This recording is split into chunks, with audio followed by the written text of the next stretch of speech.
Hello everyone, today we'll talk about how to fix or how to solve the problem of delivery not working on the application of DoorDash. You will click on settings. In this page you can click on apps, default apps, app settings. On above you can search about DoorDash and you will enter. Here you can click on first stop and you can click OK. After that you'll enter to the window of storage. Here you can click clear cache. Don't click clear data because that can delete your account.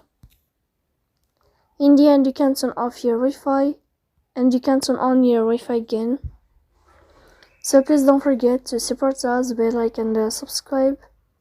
See you next time in another video and thank you for your attention and your watching.